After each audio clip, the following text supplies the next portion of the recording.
Bonjour à tous au webinaire organisé par Grand Est Santé Travail. Nous sommes ravis de vous retrouver cet après-midi. La thématique du jour, pour une rentrée réussie, pensez à votre document unique. On est ensemble pour 1 heure environ. On va prendre le temps de commencer parce qu'on attend 482 personnes, donc autant dire que le sujet intéresse un grand nombre d'adhérents. Donc, on va patienter quelques instants. Aujourd'hui, nous sommes le jeudi 23 septembre. C'est la Saint-Constant. Et à titre, une petite pointe d'humour, c'est l'anniversaire de la naissance de Romy Schneider et de Ray Charles. Comme ça, l'index homme-femme est à l'égalité. Il n'y a pas de souci. Voilà, plus sérieusement, c'est aussi l'anniversaire d'un membre de l'équipe. Donc, nous garderons l'anonymat, mais c'est la petite anecdote du jour. Nous sommes vraiment ravis de vous recevoir. On va démarrer d'ici 2-3 minutes avec nos intervenants, nos experts, tant en visuel qu'en back-office. En tout cas, aujourd'hui, le sujet vous intéresse, votre DUERP.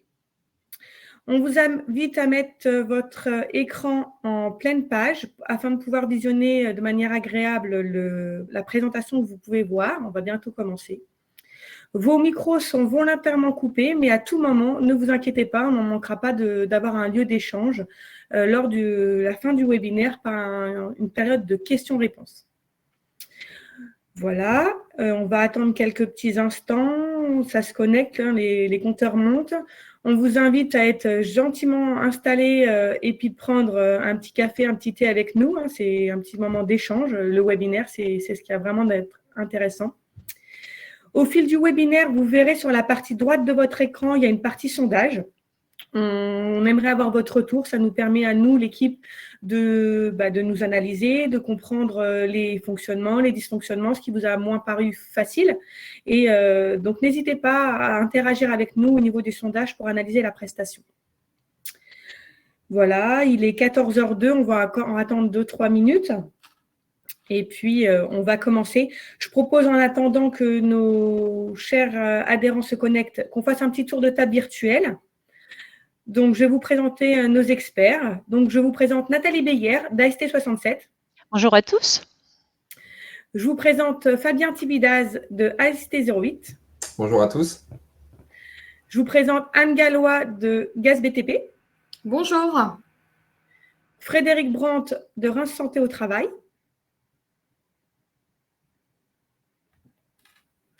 Et pour finir, Sandra Houdan de ASCT qui est en back-office. C'est-à-dire bonjour à tous. C'est elle qui va répondre principalement à vos questions tout au long du webinaire, épaulée d'un membre de l'équipe. Voilà, et moi, je suis Charlotte Barré, responsable qualité et communication au sein de Reims Santé au Travail. Merci à vous tous d'être là parmi nous. Je propose qu'on commence tranquillement. Pour information, le replay sera accessible sur le site de l'association Grand Est Santé Travail quelques minutes, voire 1 heure à peu près après la fin de la prestation. Je vous souhaite un bon webinaire et n'hésitez pas à interagir avec nous. Voilà, donc pour une rentrée réussie, pensez à votre document unique. C'est vrai que le mois de septembre rime souvent avec la reprise. C'est le moment de faire le point, de prendre du recul par rapport à votre activité, l'analyser et surtout préparer l'avenir pour bien finir l'année et commencer une nouvelle. C'est vrai qu'on parle souvent de bonnes initiatives de rentrée. Démarrer la démarche d'évaluation des risques de votre entreprise, ça peut être une suggestion qui peut rimer avec le mois de septembre. Aussi, on peut avoir envie d'évaluer les actions de prévention que vous avez mises en place ou vous souhaiterez mettre en place. L'objectif principal, c'est vraiment d'améliorer les conditions de travail et gagner dans la performance de votre entreprise. Et c'est vrai qu'il n'est pas toujours facile de s'y prendre. On se pose beaucoup de questions. Ce n'est pas forcément le domaine principal d'activité. Donc, vous pouvez vous demander, mais comment réaliser le bilan de prévention de mon entreprise? Comment mettre en place une démarche adaptée et efficace? Par quels moyens? Quel support? Quelle obligation? Quelle action? Voilà, c'est vrai qu'il y a beaucoup de questions qui peuvent vous susciter.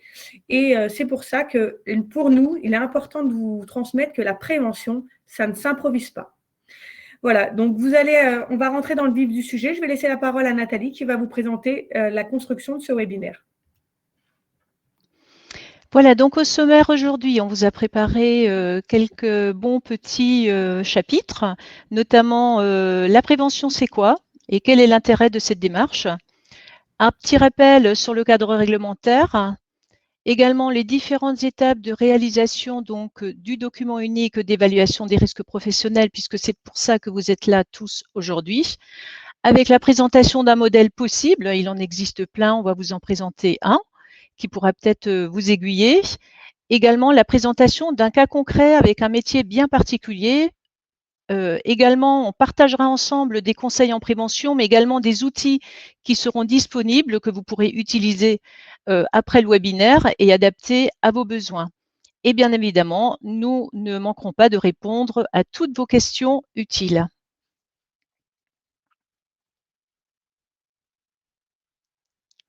Alors, la prévention, c'est quoi? On sait que c'est en général quelque chose d'abstrait, qui a du mal à parler aux employeurs. On sait aussi que le fait de travailler, c'est dangereux et comporte des risques qui nécessitent souvent d'être exposés à des situations dangereuses ou à un phénomène dangereux. Donc, en fait, la prévention, c'est de tout faire pour éviter d'altérer la santé des salariés. En clair, c'est l'ensemble des dispositions à mettre en œuvre pour préserver la santé et la sécurité des salariés afin d'améliorer les conditions de travail et de favoriser le bien-être au travail. C'est une obligation réglementaire qui s'impose à tout employeur selon les principes généraux qui sont prescrits par le Code du travail. Et c'est clairement une responsabilité des entreprises avec une obligation de résultat. À noter tout de même qu'en termes de responsabilité, il y a également une obligation des salariés de prendre soin, en fonction de leur formation et de leurs possibilités, de leur santé, mais aussi de leur sécurité ainsi que celle des autres. En clair, autrement dit, un salarié ne doit ni se mettre en danger, ni mettre en danger ses collaborateurs et respecter les consignes de sécurité données par l'employeur. Les enjeux de la prévention sont à plusieurs niveaux. Il y a l'enjeu humain, mais il y a également l'enjeu financier. On sait que le fait d'améliorer les conditions de travail va permettre effectivement une motivation plus importante des salariés et une implication également. Moins d'absentéisme, moins d'accidents du travail et de maladies professionnelles. Il y aura forcément une plus grande performance dans l'entreprise, également une rentabilité. On sait que le vieil adage qui dit que effectivement il vaut mieux prévenir que guérir fonctionne à tous les niveaux. On sait que s'investir et d'investir dans la prévention, ça rapporte. Notamment, des études ont montré que 1 euro investi est un retour sur investissement pour l'entreprise chaque année de 2,2 euros. Charlotte? Voilà, on vous a parlé de l'enjeu financier. C'est un enjeu très important, notamment quand on parle des coûts qui sont liés à des accidents du travail et des maladies professionnelles, où le coût est vraiment très impactant pour l'entreprise. On peut comparer ça à un iceberg. Avec la partie visible et la partie invisible. La partie visible qui finalement représente les coûts directs, qui sont liés donc à la majoration de vos cotisations sociales, éventuellement des pénalités quand il y a lieu et quand il y a un manquement constaté, notamment au niveau de la réglementation. Mais on note également que le coût indirect est beaucoup plus important, de 3 à 5 fois plus important que le coût direct. Et c'est souvent cette partie-là immergée dont on ne tient pas compte.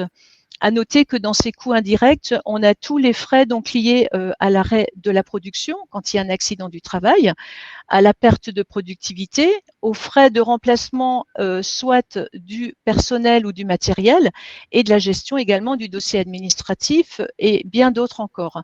Donc cette partie-là, souvent, elle n'est pas toujours comptabilisée quand on parle effectivement de coûts et d'impact financier dans une entreprise, mais ils sont vraiment à prendre en compte.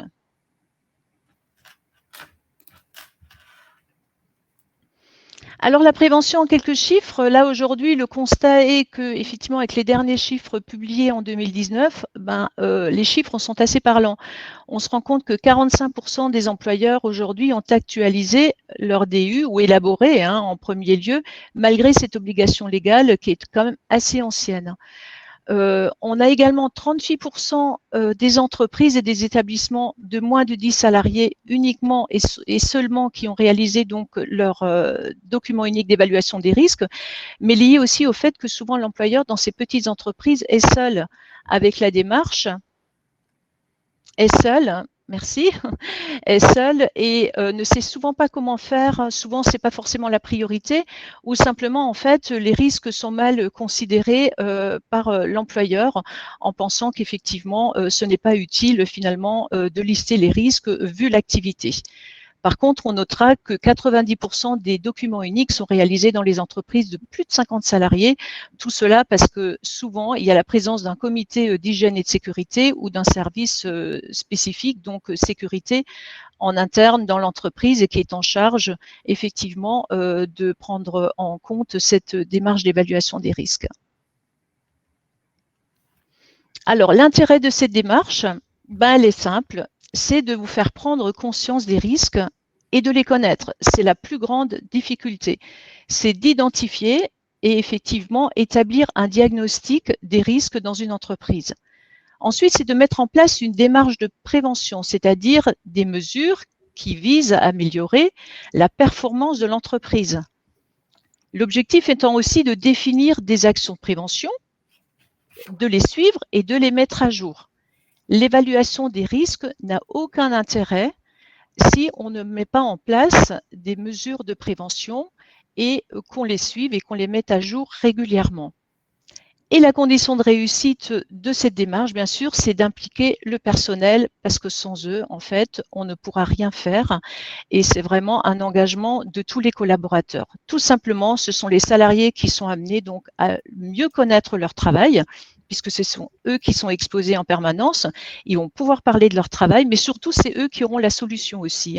Donc, c'est vraiment un engagement de tous les collaborateurs qui vont permettre en fait la mise en place de cette démarche d'évaluation des risques. Merci beaucoup Nathalie d'avoir fait cette petite introduction au niveau de la prévention. C'est vrai que ça nous permet de repartir tous ensemble dans la même direction. Je propose que nous faisons un focus sur le cadre réglementaire avec Anne. Oui, donc effectivement, nous allons un petit peu parler de la réglementation et puis aussi des différentes étapes pour établir votre document unique. Donc, on a un certain nombre de questions. Je me permets de réagir. Je vais le dire dans le diaporama. La réglementation, donc la loi impose d'évaluer les risques qui existent dans l'entreprise en matière de santé et de sécurité des salariés. Et pour cela, donc c'est la raison aujourd'hui de notre webinaire, c'est de vous aider donc à établir et de tenir à jour un document unique d'évaluation des risques. Donc ce qu'on dit le DERP, document unique d'évaluation des risques. Ensuite, il y a un décret avec différents articles. L'évaluation des risques professionnels, donc elle s'inscrit dans le cadre de la responsabilité de l'employeur, mais comme l'a dit Nathalie aussi, c'est bien d'y associer les salariés pour évaluer ces risques professionnels. Et donc, la responsabilité de l'employeur qui a l'obligation d'assurer la sécurité et de protéger la santé de ses salariés.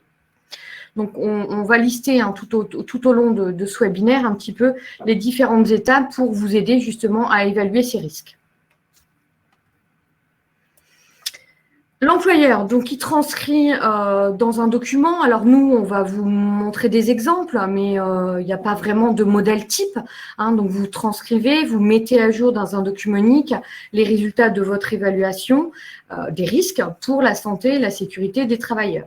Donc, dans ce document unique, nous allons retrouver des notions d'unité de travail, les inventaires des risques professionnels, un plan d'action. Et donc, je vous rappelle qu'il y a une mise à jour annuelle qui est obligatoire et aussi en cas de modification.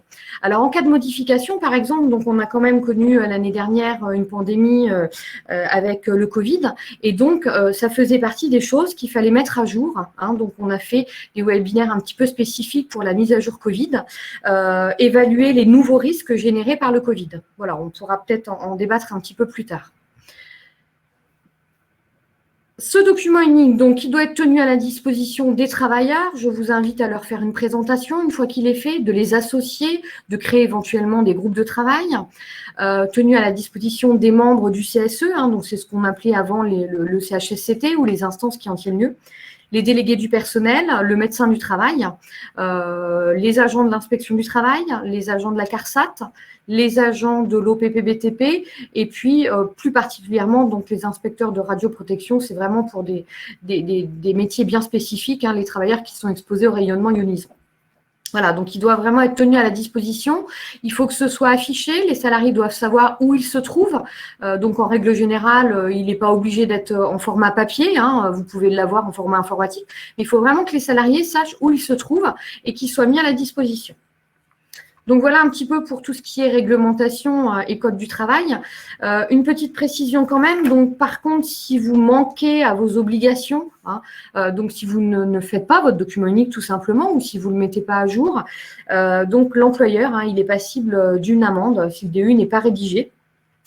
Le risque, il peut être plus grand aussi en cas d'accident de travail, hein, puisque l'absence ou la mauvaise rédaction peut entraîner la reconnaissance d'une faute inexcusable. Sachez quand même qu'en cas d'accident de travail, en cas de contrôle de l'inspection du travail, c'est une des premières choses qu'on va vous réclamer. Avez-vous votre document unique? Voilà.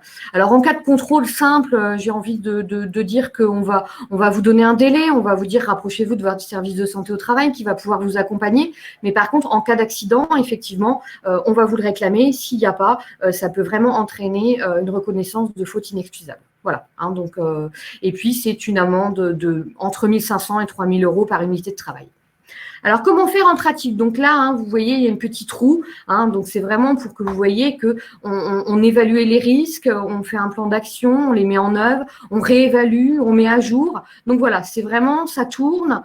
Et puis, c'est remis à jour systématiquement quand on achète du nouveau matériel, quand il y a des modifications, on jette un petit coup d'œil de temps en temps pour mettre à jour votre document unique. Et là, on va vraiment détailler les étapes. Merci Anne pour cet petit récap de la réglementation. Ce n'est pas toujours facile, c'est vrai qu'en tant que dirigeant. Je propose maintenant que nous déroulions les étapes de réalisation de DURP de manière individuelle. C'est parti Anne. Alors effectivement, donc pour les étapes du document unique, donc la première étape va consister à identifier les unités. D'accord?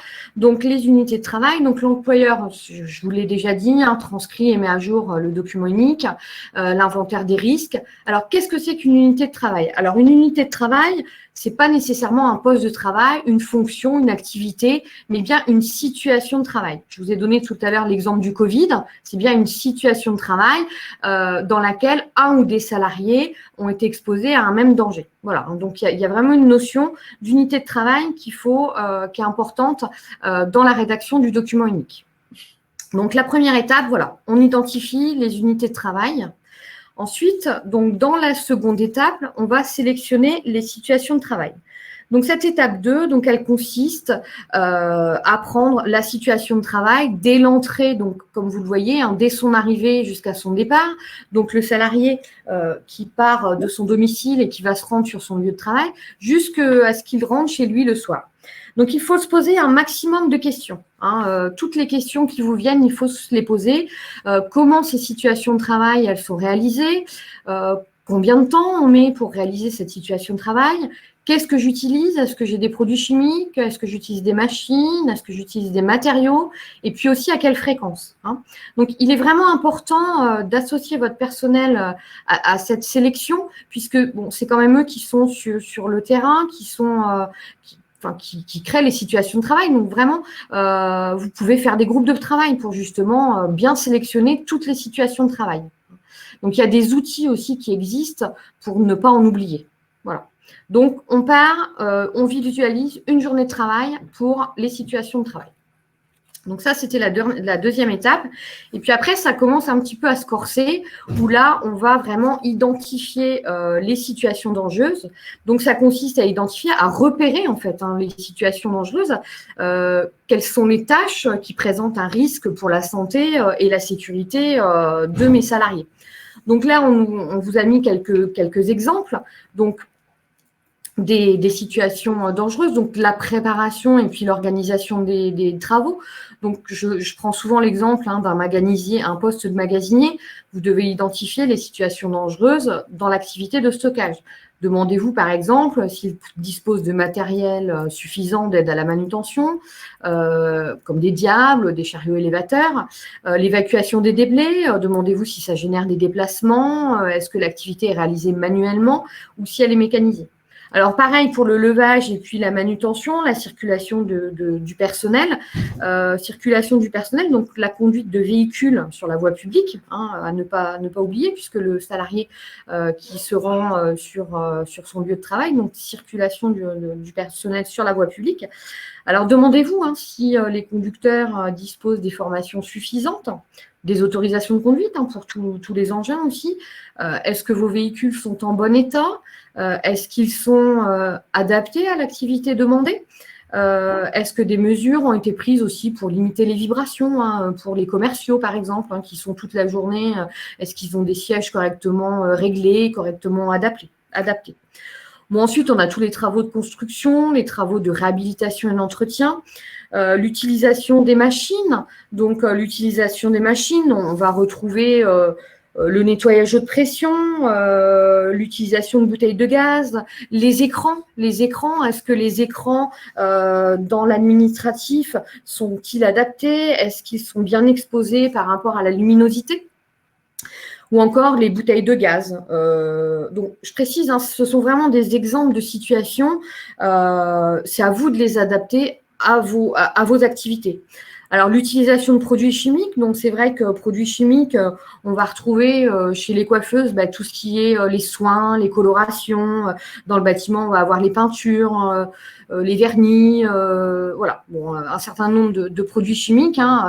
Dès l'instant où on a un étiquetage sur un produit, on peut considérer que c'est un produit chimique, plus ou moins dangereux, mais voilà, avec des incompatibilités aussi entre eux.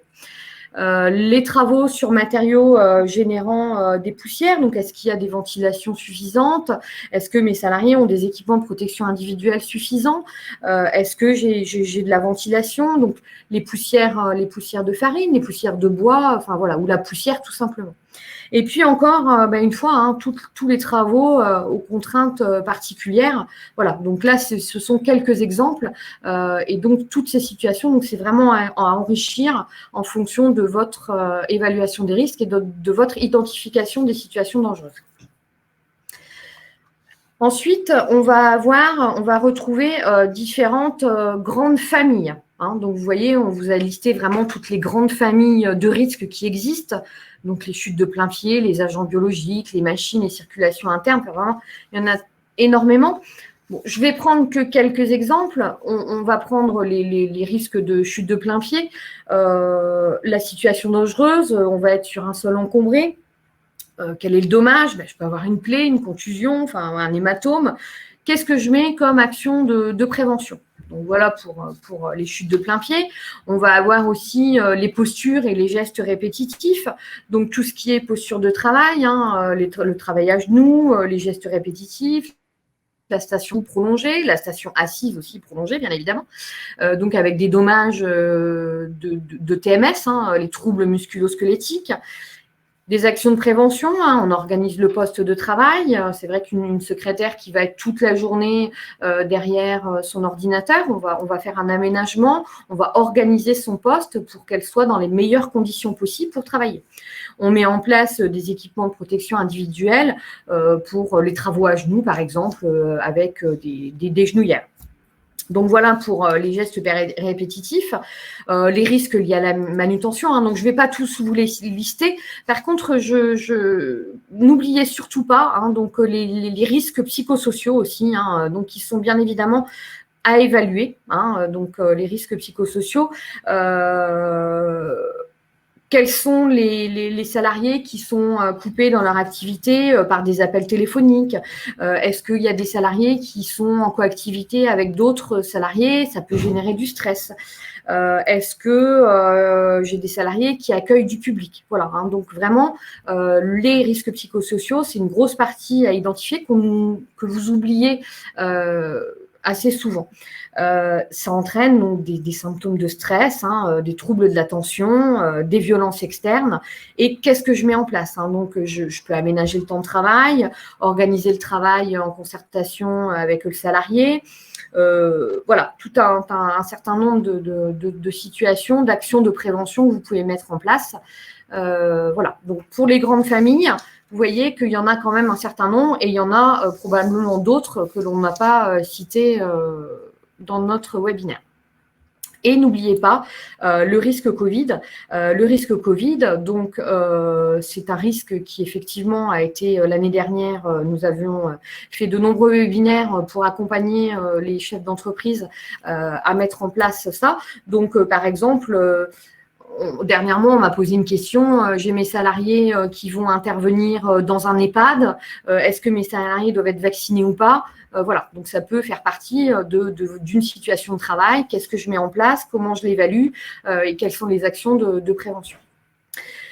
Ensuite, on va passer donc à l'étape importante qui est la cotation. Alors, la cotation, donc, vous voyez, donc là, c'est toujours pareil. On vous a vraiment donné un exemple, un modèle. Donc, vous voyez, donc avec un risque brut, qui est le niveau de gravité donc, que vous allez avoir sur la partie de gauche, donc en violette, et puis ensuite le niveau d'exposition que vous allez avoir en haut au niveau du vert. Et puis, le risque brut, c'est la gravité multipliée par l'exposition, ce qui va vous donner en fait une cotation. Et c'est en fonction de tout ça que ça va vous déterminer le risque. Et puis, vous allez devoir mettre des mesures de prévention. Alors, sachez que le risque lié à la conduite, par exemple, ou le risque lié à la Covid seront toujours des risques élevés, puisque vous appliquez une gravité et un niveau d'exposition très important qui peuvent entraîner le décès. Donc, vous pourrez mettre toutes les mesures de prévention inimaginables qu'on peut trouver, ça restera quand même toujours un niveau d'exposition très important. Voilà, donc juste, donc vous avez les dommages bénins, donc avec une irritation de coupure qui est cotée en 1, et puis ça va jusqu'au décès où c'est coté en 20. Et puis ensuite, on a le niveau d'exposition, donc ça va de plus ou moins, voilà, je suis exposée 15 minutes par jour, ou 4 heures par jour, ou 15 jours par mois, etc. Donc voilà, c'est en fait la fréquence d'exposition de votre situation de travail. Donc, ensuite, une fois que vous avez déterminé votre risque brut, vous avez donc la maîtrise du risque. Donc, la maîtrise du risque, pour ce faire, donc vous avez les moyens de prévention. Vous allez déterminer ce niveau de maîtrise. Donc, vous avez des mesures de prévention qui sont déjà mises en place. On ne doute pas que dans vos entreprises, vous avez déjà mis en place des choses. Ensuite, il va y avoir la maîtrise acceptable. Bon, bah oui, effectivement, j'ai mis ça en place, mais bon, je pourrais faire un petit peu mieux. Une maîtrise insuffisante et puis aussi aucune maîtrise. Voilà. Donc, ça va vraiment de je n'ai rien mis en place, il faut vraiment que je travaille sur ce risque. Et puis, la maîtrise efficace, où voilà, j'ai parfaitement adapté mon poste de travail, ma secrétaire, je prends l'exemple de la secrétaire, ma secrétaire, on lui a aménagé son bureau, elle a son poste qui est bien adapté, elle a un écran ergonomique, elle a une souris ergonomique, voilà. Donc, j'ai vraiment fait tout ce que j'avais. Donc, on a une maîtrise qui est efficace et donc, ça va vous donner un niveau de maîtrise. Et puis, donc, ensuite, vous avez la mise en place de votre plan d'action. Donc, on va expliquer un petit peu ce que c'est qu'un plan d'action. Et en fonction de votre risque résiduel, donc voilà, j'ai aucune correction, j'ai aucune action corrective qui s'impose, ou alors, non, là, il faut vraiment que je travaille, j'ai une mise en place d'action corrective, ou alors je dois évoluer dans mon risque, etc. Et puis là, voilà, j'ai vraiment un risque qui est très élevé, je dois mettre en place une action immédiatement, comme mes salariés, par exemple, qui sont exposés au bruit, et puis ils n'ont pas d'équipement de protection individuelle, j'ai pas fait attention quand je vais acheter mon matériel, mais c'est du matériel qui est bruyant. Voilà, donc là, j'ai un risque qui est élevé. Il faut vraiment que je mette en place tout de suite une action corrective. Voilà. Donc voilà, par rapport à la cotation, ça vous paraît peut-être un petit peu compliqué, mais en fait, c'est assez simple quand vous êtes quand vous êtes en train de le faire. Là, c'est vrai que c'est pas évident de vous expliquer comme ça, mais c'est assez simple de côté. Donc voilà pour la cotation. Et puis après, Fabien va vous donner un exemple dont vous pourrez mieux vous identifier et mieux comprendre. Ensuite, on va dans l'étape 5, hiérarchiser les risques. Donc ça va vous permettre de poser les objectifs d'amélioration en matière de santé, mais aussi en matière économique. Donc il faut savoir que les risques professionnels donc représentent quand même un coût économique important pour les entreprises, avec un taux de cotisation qui varie en fonction du risque d'accident et de maladie professionnelle. Donc, cette étape, elle est importante pour passer d'un inventaire des risques à la définition d'un plan d'action. Donc, on va hiérarchiser les risques. Donc, voilà pour cette hiérarchisation qui est assez simple. Et ensuite, donc, on va passer donc, au plan d'action. Alors, cette étape, elle est assez compliqué. Les entreprises se posent souvent la question de ce qu'ils doivent mettre dans leur document unique. Qu'est-ce que je vais mettre comme action pour supprimer ou limiter les risques? Et donc, ça doit comporter différents éléments. Donc, quels sont le descriptif, le plus précis possible de l'action, donc quelles sont les actions, le responsable, le délai et puis l'état d'avancement. Alors, donc, ce plan d'action, tout va dépendre aussi de l'organisation des locaux. Faut réfléchir à tout ce que vous allez mettre en place comme matériel, tout ce que vous allez mettre en place comme formation, comme modes opératoires. Voilà, donc il faut vraiment vous poser des questions. Qu'est-ce que je vais pouvoir mettre en place?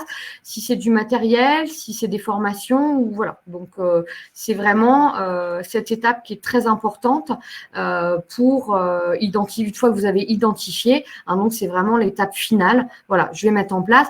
Alors, il ne faut pas que tout soit fait non plus tout de suite. Un plan d'action, il y a une échelle, donc ça va dans le temps. Il y a des choses qui sont faites déjà dans l'entreprise, mais il y a aussi des choses qui sont à faire. Mais voilà, il faut vous donner le temps, un avancement. Bon, ça, je vais le faire demain parce que j'ai une trousse de secours dans ma voiture qui est périmée depuis 5 ans. Bon, ça, c'est quelque chose que vous pouvez faire tout de suite. Et puis, mes salariés, ils conduisent. J'ai jamais vérifié les permis de conduire. Je ne sais pas si effectivement ils ont ou pas leur permis de conduire. Ça, c'est vraiment des petites choses que vous pouvez mettre en place assez rapidement. Et puis, il y a des choses qui, dans le temps, j'ai mon système d'aspiration dans ma boulangerie qui n'est pas du tout aux normes, etc. Je vais commencer à réfléchir, faire intervenir quelqu'un pour qu'il m'accompagne pour justement revoir un petit peu mon système de ventilation, d'aspiration que je peux avoir dans mon atelier ou dans ma boulangerie. Voilà, donc je vous rappelle les différentes étapes. Donc, on identifie les unités de travail, on sélectionne les situations de travail. N'hésitez pas à associer vos salariés.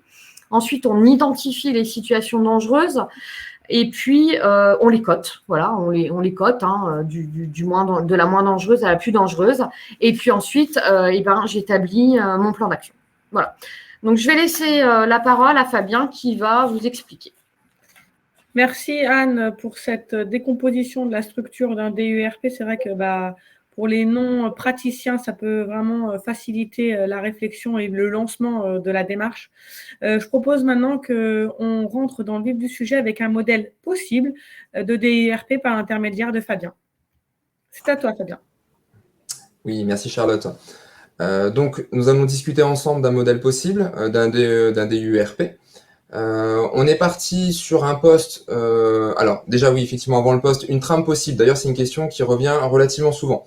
Quelle trame on peut utiliser? Donc, il n'y a aucune trame obligatoire d'un point de vue réglementaire. Ça, c'est une trame qui est possible parmi tant d'autres, mais vous allez voir qu'on retrouve à chaque fois les mêmes éléments. C'est-à-dire que vous allez retrouver dans la partie haute toute la partie un peu plus administrative, c'est-à-dire quel site, quel établissement, l'unité de travail en question. Vous allez trouver la date de création, la date de mise à jour. Et ensuite, vous allez trouver un tableau. Alors ça, vous voyez, c'est un tableau Excel avec 9 colonnes, divisées en 3 parties. La partie bleue, c'est la partie identification des situations dangereuses et du risque. La partie rouge, c'est la partie évaluation. La partie verte, c'est la partie plan d'action. Donc voilà, un document unique, ça va être un bête tableau Excel dans lequel on va essayer d'identifier un maximum de situations dangereuses qu'on va évaluer et dans lequel on va décider de mettre ou non un plan d'action. Donc c'est là qu'on va rentrer dans un focus métier d'agent d'entretien. Alors, pourquoi agent d'entretien? Pour deux raisons, en fait. La première, c'est que c'est un poste qui est relativement courant en entreprise. Je pense que la plupart des entreprises ont des agents d'entretien au niveau en termes de salariés. Et en plus, c'est un poste qui demande une certaine polyvalence et qui offre une certaine diversité de risques. Donc, on a trouvé intéressant de pouvoir vous proposer ce poste-là parce que vous allez voir que on a quand même pas mal de familles de risques pour lesquelles nos agents d'entretien sont exposés. Alors, je vais faire ça comme dans une situation réelle, c'est-à-dire qu'on va identifier ensemble toutes les tâches principales et ensuite on va rentrer dans le vif du sujet sur le document unique. Donc moi, je me suis entretenu avec nos femmes d'entretien, Valérie et Carole, que je salue au passage, avec lesquelles on a essayé d'identifier les tâches quotidiennes, ensuite on va voir les tâches hebdomadaires et les tâches mensuelles. Donc elles m'ont dit qu'au quotidien, elles allaient nettoyer les bureaux, donc elles nettoient les surfaces de travail, les téléphones, les écrans, les sols, et elles vident les poubelles. Elles vont nettoyer les sols des surfaces communes, notamment des couloirs. Elles vont nettoyer les sanitaires et elles vont nettoyer les vestiaires. Donc ça, c'est ce qu'elles font de façon quotidienne. En nettoyage hebdomadaire, ou plutôt en tâche hebdomadaire, elles vont, Charlotte, c'est à toi, elles vont remplir les gels hydroalcooliques et les nettoyants de surface. Bon, ça, c'est plutôt pour la période Covid. Elles vont sortir les poubelles toutes les semaines. Elles vont passer la machine à laver, les lavettes et les chiffonnettes. Donc, vous voyez que j'ai vraiment fait ça avec elles parce que c'est tout à fait leur vocabulaire. Et elles vont nettoyer les dessus d'armoire. Donc ça, c'est ce qu'elles font toutes les semaines. Et enfin, en tâche mensuelle, elles vont nettoyer les vitres et elles vont passer un coup d'auto-laveuse au niveau des surfaces. Donc là, on a déjà une idée un petit peu de leur quotidien sur un mois. Donc l'idée maintenant, c'est de faire ce que vous a donné Anne, c'est-à-dire passer en revue toutes les familles de risques. Dès lors qu'on croise un risque, on va le mettre sur notre document unique. Donc là, je vais passer en revue les familles de risques, c'est très scolaire, mais en tout cas, c'est très efficace. Chute de plein pied. Donc là, on s'est entretenu avec les dames. Est-ce qu'il y a une chute de plein pied? Elles m'ont dit oui, quand le sol est mouillé, on risque de chuter. Très bien. Risque, chute de plein pied, situation dangereuse, sol mouillé, dommages corporels possibles, plaies, contusions, hématomes. On cote avec les scores que vous a indiqué Anne dans la matrice.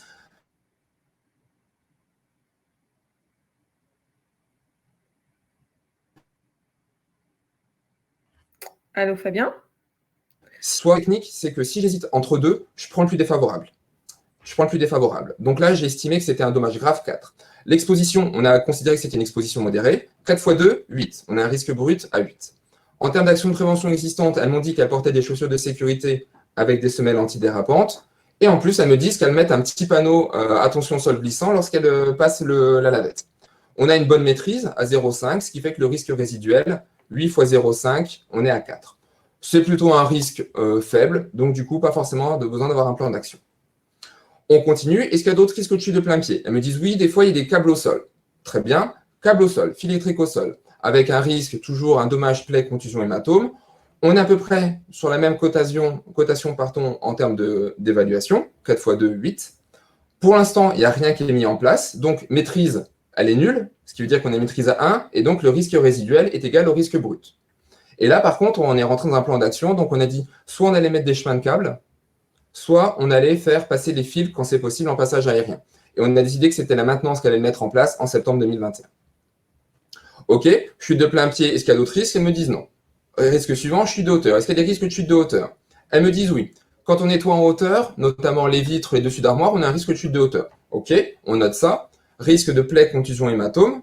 La gravité, on l'a coté un peu plus fort parce qu'on est parti du principe que dans un bureau, si on chute d'un escabeau, on peut se taper la tête sur le coin du bureau. En tout cas, ça nous paraissait un peu plus risqué. Donc, gravité 10, exposition toujours modérée à 2. Là, on a un risque brut qui est un peu plus fort. En plus, elles me disent qu'elles ont un escabeau, mais qu'elles l'utilisent, l'escabeau, il est instable. Donc là, lumière rouge, on a une maîtrise qui est là, mais qui est très mauvaise, ce qui fait que notre risque résiduel est toujours fort. On est à 15. Donc là, on a décidé deux choses. Soit d'acheter un escabeau de marche qui soit stable, soit même mieux, c'est proposer un manche télescopique qui permettrait d'accéder en hauteur sans qu'elles aient besoin d'aller en hauteur. Donc là, on a même tout gagné parce qu'on supprime complètement le risque de chute de hauteur. Fabien, excuse-moi. Oui, vas-y. Je me permets d'intervenir parce qu'il y a quelques fois la question qui revient. On a été coupé lors de ta première cotation sur le risque, la nature de risque, chute de plein pied. Est-ce que c'est possible de reprendre à partir de la gravité pour reprendre les calculs, même si tu as déjà repris les autres exemples dans la suite, mais c'est vrai que les personnes aimeraient bien recomprendre cette première ligne. Pas de souci. En plus, c'est vrai que c'est une notion qui est importante, même s'il ne faut pas se faire de nœud au cerveau. Moi, quand j'hésite, la gravité, donc si je vous répète ce qu'a dit Anne, 1, c'est dommage bénin, 4, c'est dommage grave, accident de travail avec arrêt, 10, c'est accident laissant des séquelles, 20, c'est la mort. Donc là, je suis parti du principe qu'une chute de plein pied sur un sol mouillé, soit on va se faire un petit bobo, pas grand-chose, soit on va pouvoir se fouler une cheville ou un poignet, en tout cas quelque chose qui va arriver sur l'accident de travail. Si j'hésite entre deux gravités, je vais prendre le plus défavorable. Donc là, le plus défavorable, c'est accident de travail, donc la gravité, elle est à 4. Au niveau de l'exposition, il y a faible, modérée, importante et très importante. Le passage sur sol mouillé, c'est une exposition qui est modérée. Elles ne font pas toute leur journée un passage sur sol mouillé. Donc, j'ai estimé que l'exposition, elle était de l'ordre de 30 minutes par jour, c'est-à-dire exposition modérée. Donc, ce qui fait que 4 x 2, 8. On a 8 en risque brut. Il y a pas mal d'actions de prévention qui ont été mises en place, notamment les chaussures de sécurité et la signalisation. Donc, j'estime que j'ai une maîtrise qui est plutôt acceptable, donc 0,5, et 8 x 0,5 égale 4. Ok, ça marche. Merci Fabien. On Ça peut va reprendre. On peut reprendre. Ok. Alors, surtout, pour la cotation, si vous voulez, ce qui est important, c'est surtout la hiérarchisation des risques les uns par rapport aux autres. Et pour moi, quelque chose qui est important, c'est qu'il y ait toujours une personne qui soit là tout du long de la cotation pour donner une certaine cohérence à votre document. On sait tous qu'on n'a pas les mêmes sensibilités en termes de cotation, donc il y a toujours là toujours la même personne présente, ça vous donne une cohérence au niveau du document. Donc ça, pour moi, c'est un élément qui est assez important aussi. Je continue. Donc au niveau chute de hauteur, y a-t-il d'autres risques de chute de hauteur? Elles me disent oui. Donc deuxième risque de chute de hauteur, Charlotte? Il y a un temps de latence. Hein. Ah, pardon. Pardon, d'accord. Donc là, on a un escalier, en fait, au niveau de notre service. Escalier, risque de chute de hauteur, avec un risque de plaie, contusion, hématome. En termes de gravité, on a estimé qu'une chute d'escalier, c'était plutôt un dommage accident de travail, donc un dommage 4, avec une exposition qui est plutôt modérée, parce qu'elles vont emprunter l'escalier que quelques fois pendant la journée. 4 x 2, 8. Donc, en termes d'action de prévention existante, en plus, notre escalier, il est muni d'une rampe, d'un revêtement antidérapant, il y a un bon éclairage, et en plus, il y a un ascenseur si vous ne voulez pas emprunter l'escalier. Donc là, on considère qu'on a un maîtrise maximum, 0,25, ce qui fait qu'on a un risque résiduel à 2. Donc là, pour ce risque-là, on est bien. Chute de hauteur, c'est bon. Ensuite, posture et gestes répétitifs. Est-ce qu'il y a un risque au niveau de posture et gestes répétitifs? Donc là, elles me disent que oui, au niveau des postures, et ça, vous l'avez certainement en tête, c'est qu'un agent d'entretien va passer souvent du temps à manutentionner son matériel de nettoyage. Ah non, oui, j'ai sauté la manutention. Donc, je viendrai après sur les postures. Donc, en termes de manutention, il y a tout ce qui est manutention de matériel de nettoyage, qui peut entraîner les TMS du dos, donc les troubles musculo-squelettiques au niveau du dos. Donc, en termes de gravité, un problème de lombaire, ça va être un dommage à accident de travail, donc c'est une gravité 4. Une exposition qui est un peu plus forte là, parce que le matériel, il faut qu'elle le manutentionne d'un endroit à un autre. Donc, exposition qui est un peu plus forte que les autres, 5. 4 x 5, 20. Mais elles me disent qu'elles ont un chariot de nettoyage qui est déplaçable d'un étage à l'autre via l'ascenseur. Donc, finalement, elles ne portent presque rien, elles ne font que pousser, ce qui fait qu'on a une très bonne maîtrise du risque, 0,25. 20 x 0,25, on a un risque résiduel à 5 et on est bien. Je marque un petit temps d'arrêt pour laisser digérer un peu toutes ces informations parce que c'est vrai que c'est assez dense. En termes de manutention manuelle, elles m'ont aussi indiqué qu'elles sortaient des poubelles. Donc ça, on l'a vu tout à l'heure, c'est toutes les semaines. Donc on a une nouvelle fois un risque du fait qu'on a une manutention de charge. La gravité, toujours accident de travail, on est en gravité 4. L'exposition, c'est une fois par semaine. Donc l'exposition, elle est à 1. 4 x 1, 4. Elles me disent qu'elles ont un container sur roue pour déplacer les sacs poubelles et qu'elles ont aussi un chariot pour tout ce qui est tri. Parfait. Et en plus, entre le lieu de stockage des poubelles et le lieu où on va déposer les poubelles, il n'y a rien du tout. C'est plat, il n'y a pas de dénivelé, donc du coup, on est vraiment bien. Maîtrise maximum, 0,25. 4 x 0,25 égale 1. On est en risque résiduel vraiment très faible. Niveau manutention manuelle, on est bon, on passe au risque suivant, posture et gestes répétitifs. Est-ce que vous avez des risques liés aux postures et gestes répétitifs? Donc, excusez-moi, c'est ce que je vous disais tout à l'heure. Les femmes de ménage, très souvent, on va avoir des flexions de tronc, de fait de passer le balai, la lavette, de ramasser, de passer la machine à laver, etc.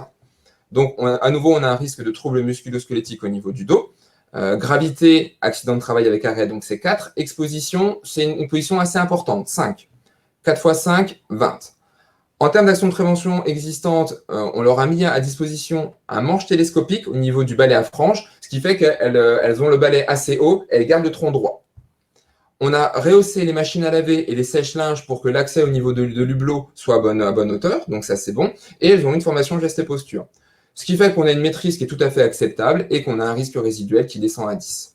Après là, on n'a pas spécialement trouvé d'autres actions à mettre en place. Ensuite, machines et outils, pas spécialement de risque. Circulation interne, pas spécialement de risque. Donc, vous voyez, en fait, si vous ne voyez pas spécialement de risque, vous passez au suivant. Il n'y a vraiment aucun souci. Risque routier, pendant leurs heures de travail, elles ne prennent pas la route. Risque d'éclairage, pas spécialement. Risque bruit. Là, elles me disent, oui, des fois, on utilise l'auto-laveuse et l'auto-laveuse, elle est bruyante. OK. Donc, risque de perte auditive, de stress, d'anxiété. Gravité, on estime qu'une surdité, ça peut laisser des séquelles. Donc, on est en gravité 10. Exposition, vous vous rappelez, c'est 1 fois par semaine. Donc, exposition 1. Risque brut, 10 fois 1, 10. Et là, on a mis en place, il y a quelques années, un port de protection auditive contre le bruit lorsqu'elle réalise cette activité. Donc, on a plutôt une bonne maîtrise à 0,5, 10 fois 0,5, 5. On est plutôt en risque acceptable. On passe au suivant. Vibration mécanique, pas de risque. Ambiance thermique, pas de risque. Rayonnement, pas de risque. Donc, vous voyez, en fait, il ne faut pas non plus chercher là où il n'y a pas. Hein. S'il n'y a pas, on passe au risque suivant. Agent biologique, bon, bah forcément, c'est très d'actualité. Travail avec risque de contact avec des surfaces contaminées avec le risque Covid. Donc là, en gravité, c'est pareil. On est parti sur le principe que le plus grave, ce sera le Covid long. Donc, on est parti sur une gravité à 10 avec une exposition qui est quand même relativement modérée. On ne peut pas dire non plus que toutes les 2 minutes, elle soit en surface avec en contact avec de la surface contaminée. On a un risque brut à 20. Et là, on a mis tout un protocole, comme beaucoup d'entreprises, avec une désinfection régulière des mains, un recueil spécifique des déchets potentiellement contaminés, une mise en place d'une procédure de désinfection des locaux et des surfaces potentiellement contaminées. Donc là, on est vraiment assez haut en termes de maîtrise, ce qui fait que notre risque résiduel descend à 5 avec notre maîtrise à 0,25. Ensuite, agent chimique. Femme de ménage, donc agent chimique, agent d'entretien, bon, c'est pareil. Donc là, on en a effectivement, puisque les agents d'entretien vont assez souvent utiliser des produits ménagers qui sont étiquetés dangereux pour la santé. On a des risques de dommages d'irritation de la peau, d'allergie cutanée. Gravité, tout ce qui est allergie, ça peut quand même être embêtant, ça peut amener des arrêts, donc on l'a estimé à 4, avec une exposition à 5 parce que c'est une exposition qui est importante. Elles vont utiliser assez souvent des produits ménagers. Ce qui fait qu'on a un risque brut à 20, 4 fois 5, 20. Là, en termes d'action de prévention, respect des consignes d'utilisation, port des vêtements de travail et des gants de protection, ouverture des fenêtres pour aérer les locaux et sensibilisation à la lecture des étiquettes. Ce qui fait qu'on a une maîtrise qui est plutôt acceptable à 0,5, on descend à 10. Et là, on s'est dit, on peut aller encore plus loin. On peut obtenir et transmettre les fiches de données de sécurité au médecin du travail pour que lui puisse aussi faire une analyse et nous conseiller. On peut essayer de privilégier les produits non étiquetés dangereux pour la santé à pH neutre.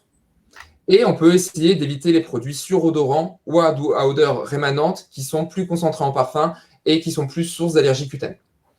Donc, vous voyez, par exemple, le jour où vous aurez mis tout ça en place, ça passera dans les actions de prévention existantes, ce qui fait que votre maîtrise, elle passerait de 0,5 à 0,25 et votre risque va diminuer. On continue, risque chimique, est-ce qu'il y a autre chose? Oui, on a le risque d'utilisation de produits, notamment des tartrans au niveau des sanitaires. Donc, on a des produits corrosifs. Là, on a un risque de brûlure, d'irritation des voies respiratoires. La gravité, elle est un peu plus forte, laissant des séquelles. Par contre, l'exposition, elle est un petit peu plus faible. On a un risque brut à 10. On a un port de vêtements de travail et des gants de protection. Elles ouvrent aussi les fenêtres et les portes tant qu'elles le peuvent. On estime qu'on a une maîtrise qui est là, mais qui n'est pas tout à fait suffisante. Donc 0,75.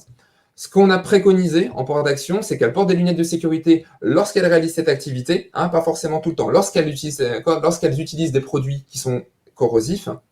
Ne pas mélanger certains produits, c'est assez connu, mais par exemple, le produit des tartrans et l'eau de Javel ne doivent surtout pas être mélangés parce qu'ils peuvent être à l'origine d'un gaz qui est très dangereux. Et rappel de la conduite à tenir en cas de projection oculaire. Risque chimique, c'est OK. Incendie, explosion, pas spécialement. Risque électrique. Là, effectivement, quand elles vont nettoyer les sols, quand elles vont nettoyer les écrans, il y a un contact avec des appareils sous tension qui est possible.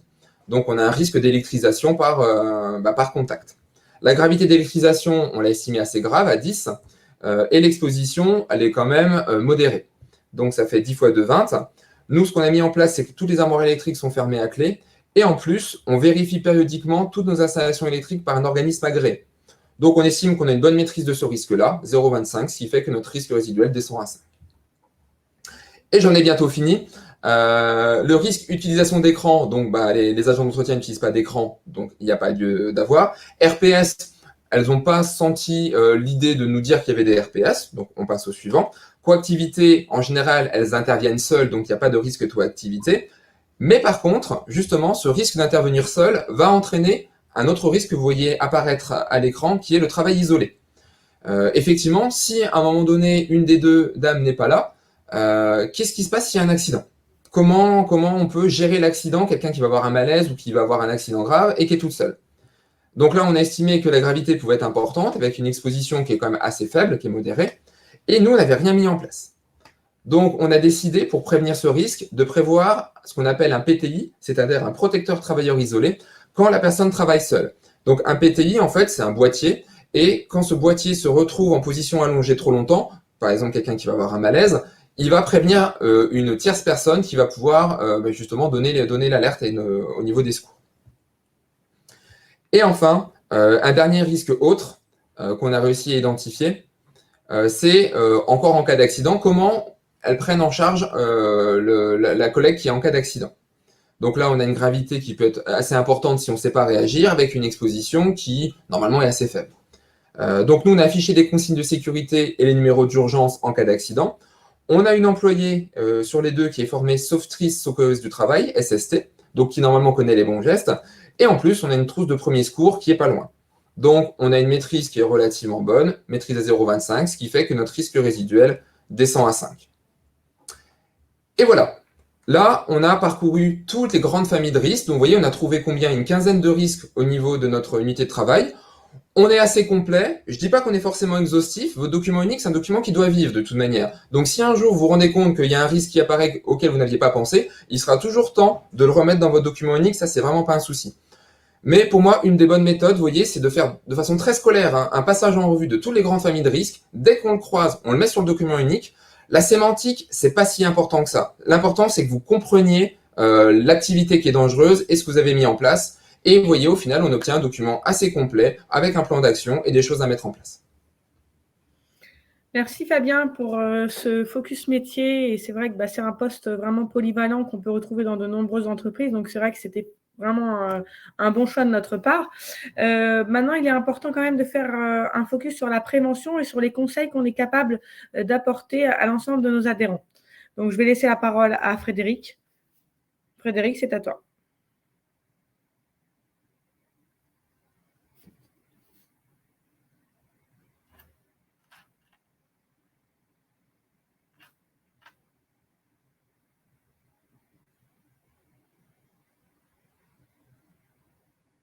On ne t'entend pas, Frédéric. Est-ce que tu as réactivé ton micro?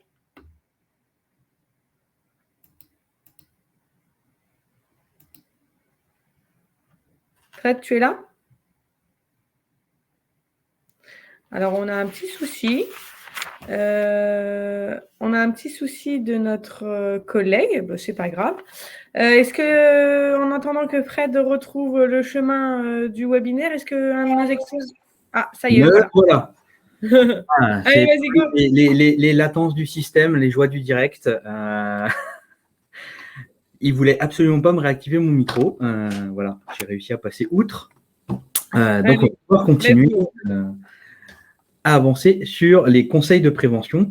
Voilà, donc outils, méthodes, techniques organisationnelles ou humaines. Donc, prévention technique qui peut utiliser des mesures de sécurité intrinsèques aux équipements ou aux locaux de travail. Donc, ça comprend des mesures techniques concernant la conception des situations de travail, des équipements et des outils, ou des actions techniques qui permettent de limiter les expositions.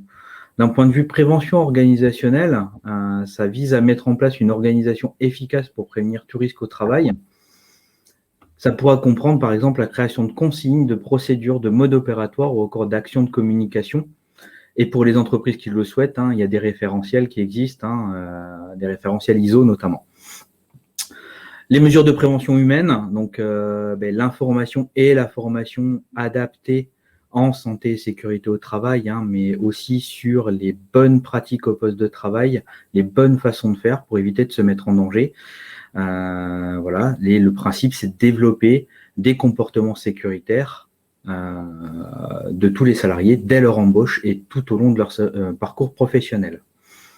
Nous allons voir ensuite plus précisément ce que peuvent être ces protections d'un point de vue collectif, hein, puisque mes collègues l'ont dit un peu précédemment.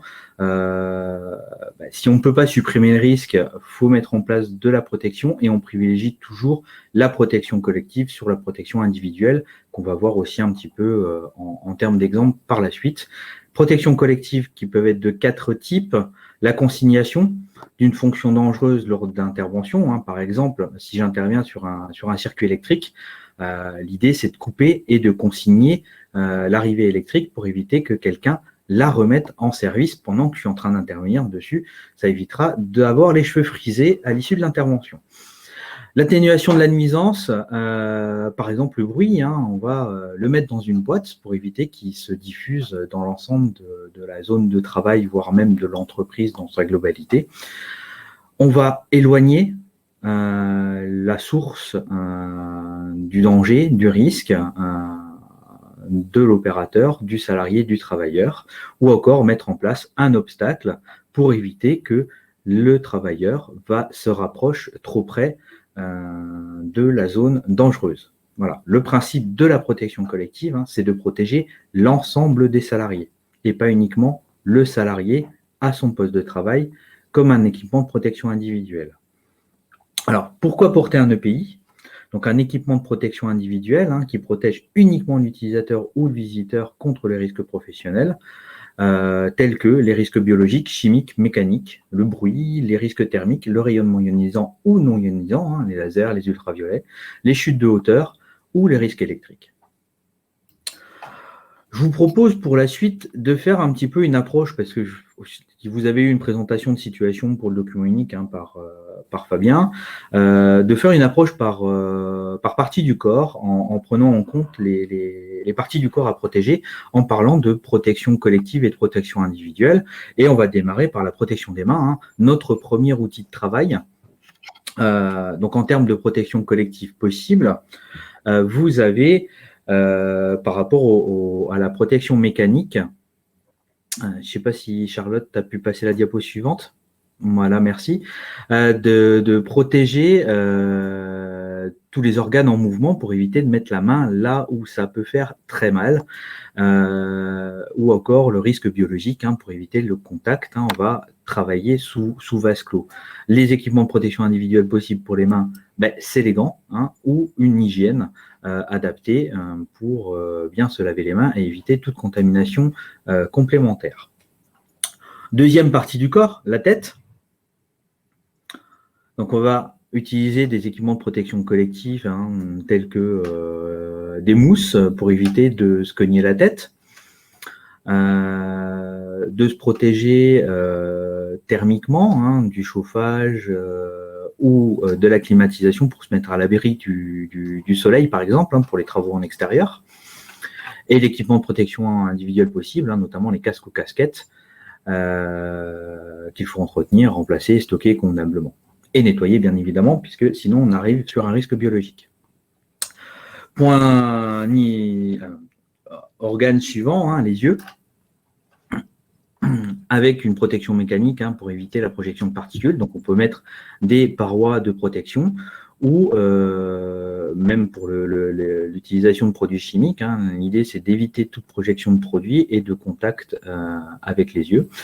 En termes d'équipement de protection individuelle, vous avez les lunettes, les visières et bien évidemment tous ces EPI, hein, les précédents et les suivants que je vais vous présenter, doivent être adaptés et testés idéalement avant par le ou les opérateurs qui vont les porter, puisqu'ils vont les porter plusieurs heures par jour.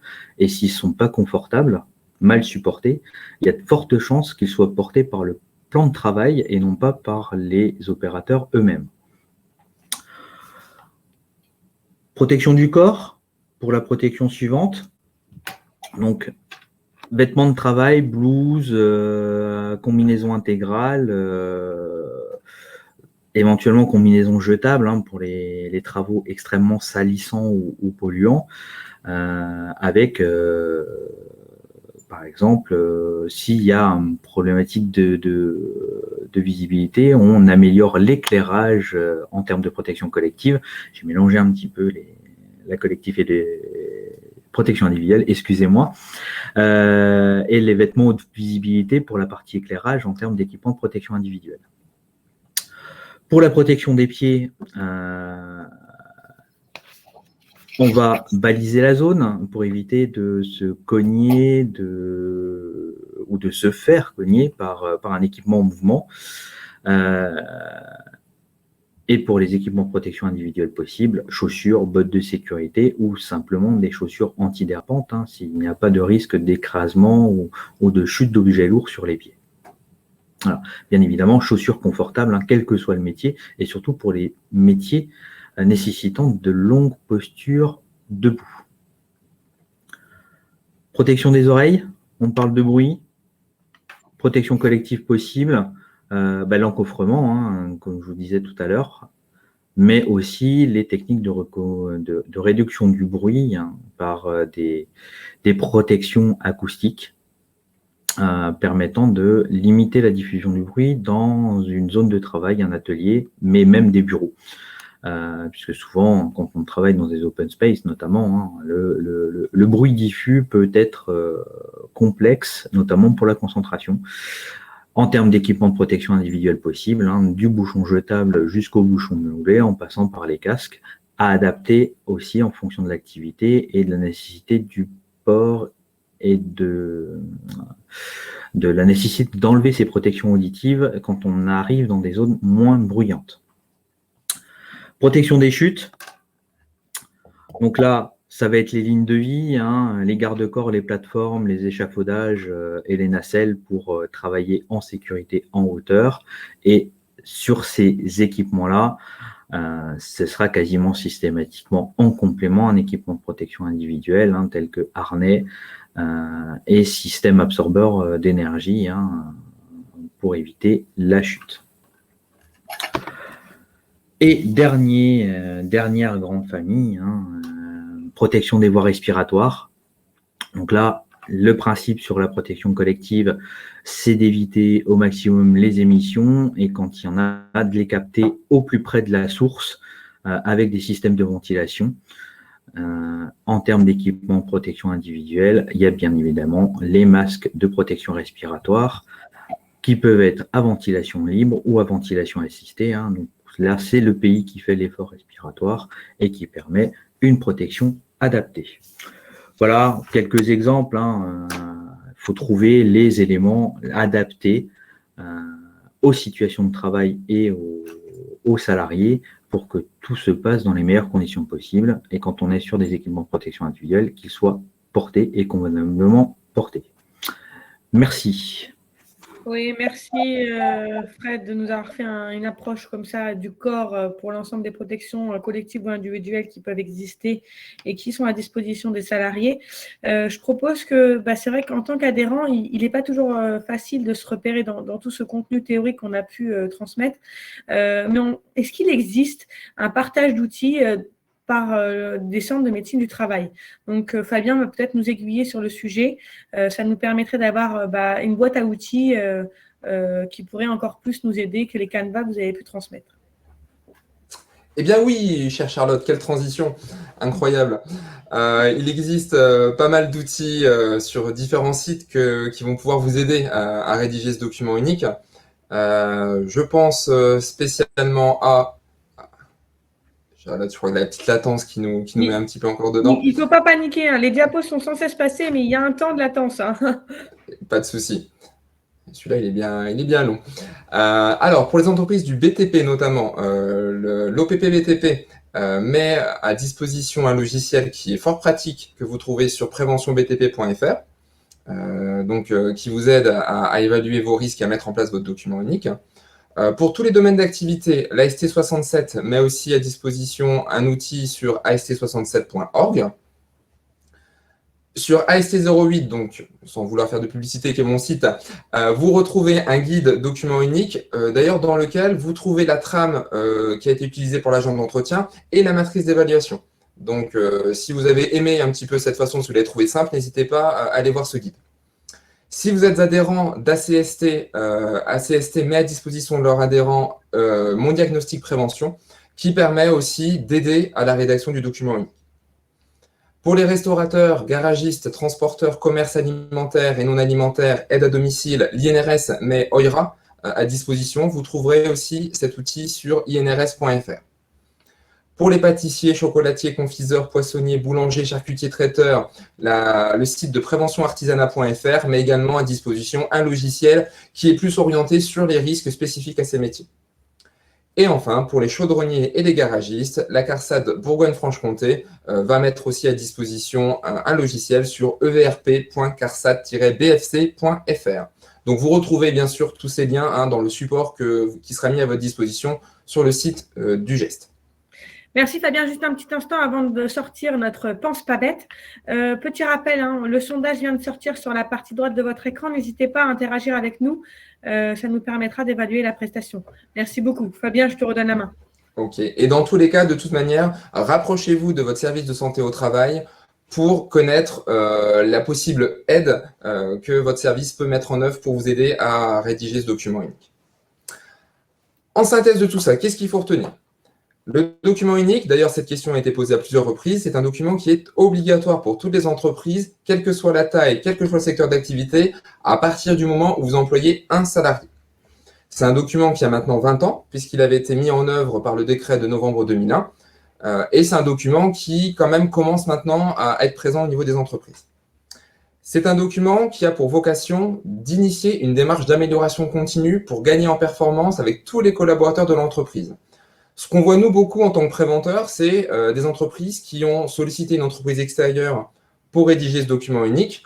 Donc, ils font un document unique clé en main. Le problème, c'est que ce document unique, très souvent, il se retrouve coincé au fond d'un tiroir et comme l'entrepreneur et les salariés n'ont pas participé à son élaboration, c'est un document unique qui n'est pas du tout utile. Donc, nous, on vous conseille vraiment de vous approprier une méthodologie et de le mettre en œuvre avec vos salariés. Pourquoi faire ? Pour faire d'un document unique un document utile. Surtout, ne pensez pas que c'est une obligation réglementaire de plus. C'est un document qui va vous permettre de vous pencher sur les risques au niveau de l'entreprise avec vos salariés et ça servira de base à la rédaction d'un plan de prévention dans le but d'améliorer les conditions de travail de vos salariés. Super, merci Fabien pour cette conclusion. C'est vrai que je pense qu'avec tous les outils qu'on a pu transmettre, c'est quand même plus facile de voir clair pour nos adhérents. Avant d'aborder les questions, alors je vous tiens juste à vous rappeler, on vous donne rendez-vous pour le prochain webinaire régional sur le thème de la nutrition et la santé au travail, un duet de choc indissociable. C'est le 5 octobre. Voilà, donc écoutez, on va aborder quelques questions. Je vais reprendre quelques questions pour nos experts. C'est vrai que c'est venu plusieurs fois, je l'ai vu. Est-ce que quelqu'un peut répondre brièvement, parce que c'est un sujet très ouvert. Quelle est la différence entre le DURP et la fiche d'entreprise? Est-ce qu'un de vous veut prendre la main? Nathalie a répondu à la question tout à l'heure au niveau du chat. Ouais. Les deux documents vont permettre très brièvement d'identifier des situations dangereuses. Donc effectivement, il y a une partie qui est commune. Pour moi, les deux grosses différences, c'est que la fiche d'entreprise, c'est un document obligatoire pour le service de santé au travail. Donc c'est votre service de santé au travail, soit le médecin, soit un assistant santé-travail qui va rédiger ce document, alors que le document unique doit être rédigé par un employeur. Et la deuxième partie, c'est que dans une fiche d'entreprise, vous ne trouvez pas forcément une notion d'évaluation de risque, là où dans un document unique, c'est obligatoire. Super. C'est sorti plusieurs fois aussi. À partir de combien de salariés devons-nous mettre en place un DURP au sein d'une entreprise? Est-ce qu'il y a un minimum de salariés ou un maximum, tout simplement? Alors, oui, effectivement, donc sauf erreur de ma part, il me semble l'avoir dit au tout début. Donc, à partir du moment où vous avez un salarié dans votre entreprise, l'élaboration du document unique est obligatoire. Voilà, donc un salarié suffit. Super. Ok. Il y a une question qui était vraiment intéressante. Dans le cadre du télétravail, comment évaluer la situation à risque? Parce que c'est vrai que le salarié est à son domicile, c'est pas très facile d'aborder ce sujet et de l'évaluer. Est-ce que vous avez des pistes à transmettre à nos adhérents? Oui, c'est difficile. J'avais répondu à cette question sur les questions. Effectivement, on n'a pas la main forcément dans le cadre privé du domicile. Moi, en tant qu'ergonome, je recommande quand même de conseiller les entreprises pour leurs télétravailleurs d'installer des choses qui vont bien. Il y a pas mal de guides qui existent, notamment sur le site de mon service, mais je pense sur d'autres sites, des guides pour aider au télétravail. Notamment si un ordinateur portable, mettre à disposition un clavier et une souris externe, ne pas s'installer sur un canapé, essayer d'avoir un plan de travail qui soit rectangulaire, s'isoler un petit peu de l'environnement familial. Enfin, il y a tout un tas de conseils qu'on peut donner aux salariés et qu'on peut aider à mettre en application. Super. Merci Fabien. Je propose, puisque ça fait déjà 1h10 que nous sommes ensemble, qu'on prenne une dernière question qui est apparue quand même plusieurs fois. Il y avait une question assez intéressante par rapport à l'escalier, mais je ne la retrouve pas. C'était pour Fabien quand il illustrait le travail en hauteur et le travail de chute de plein pied. C'est là, je l'ai là. Je lis tel que la question nous a été posée. Oui, vas-y, merci.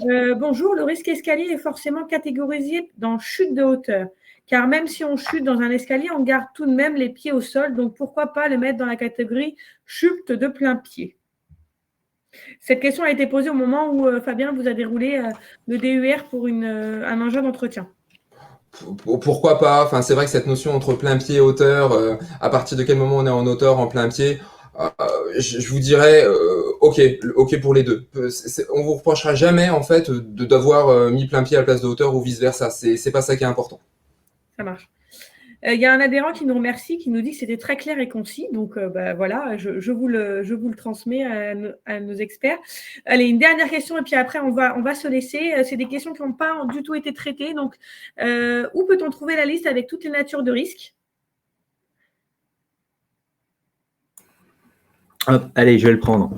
Dans les outils qui vous ont été présentés, vous allez retrouver dans la façon de construire l'outil une liste exhaustive des dangers possibles.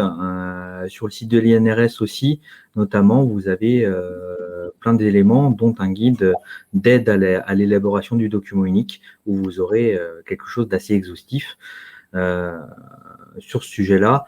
Et je fais la petite digression rapide sur la fonction publique territoriale, même si j'ai pas toutes les réponses, je ne sais pas si elle était répondue au final, sur les responsabilités civiles et pénales, sur la partie DUERP, ils sont soumis au livre 4 du Code du travail, donc au même titre que les entreprises du privé, donc il y a nécessité d'évaluer les risques. Voilà.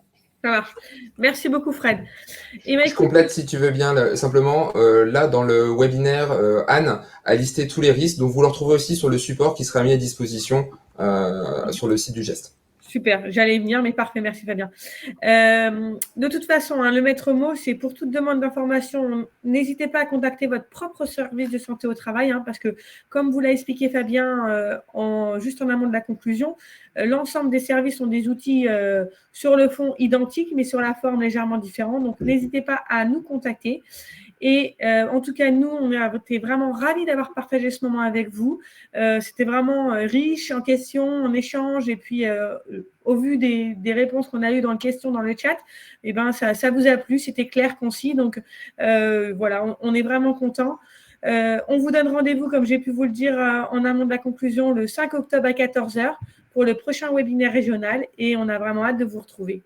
On vous souhaite une bonne fin d'après-midi. Et puis, on vous dit à bientôt. Au revoir. Au revoir à tous. Au revoir. Au revoir.